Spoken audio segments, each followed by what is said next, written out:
ஒருத்தன் சம்பாதிக்கிறதுனுடைய முதல் நோக்கம், நீ ஆபீஸ்ல வேலை செய், சொந்தமா கடை வச்சிரு, என்னமா நீ மேனேஜர் ஆயிரு அல்லது கூலியாளாயிரு. முதல் நோக்கம் சம்பாதிப்பதற்கு உங்கள் குழந்தைகளுக்கு நீங்கள் சொல்லிக் கொடுங்கள். அடித்து சொல்லுகிறேன், கோடி ரூபாய் இல்லாவிட்டாலும் கூட ஒரு கோடீஸ்வரன் என்ன வாழ்க்கை வாழ்றான்னு அல்லாஹ் அந்த பிள்ளைக்கு தருவான். எழுதி வச்சுக்கோங்க. பெருமானார் சொல்லுகிறார்கள், நான் சம்பாதிக்கிறது கூலி வேலையாக இருந்தாலும் யாரெல்லாம் யார்கிட்டையும் கையேந்த கூடாது, உன்கிட்ட மட்டும்தான். அதுக்கு தான் இந்த சம்பாத்தியம் அப்படின்னு சொல்லணும். எப்படி சொல்லணும்? என் மரணம் வரை நான் பெற்ற பிள்ளையிடத்தில் கூட எனக்கு இது வேணும் கேட்க கூடாது, நீ தந்தா போதும்.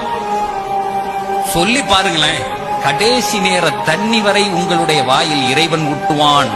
நல்லா ஒண்ணு புரிஞ்சுக்குங்க, நீங்க வச்சிருக்க காசுகளும் படிப்பையும் கொண்டு இந்த உலகத்துல வாழ முடியாது. அல்லாஹ் நாடணும். கோடி ரூபாய் இருக்கவன் கூட ஏதாவது ஒரு நோயில இழுத்து பட்டு செத்து போறான். அந்த பணம் பயன்படவே பயன்படாது, அந்த அறிவு பயன்படவே பயன்படாது.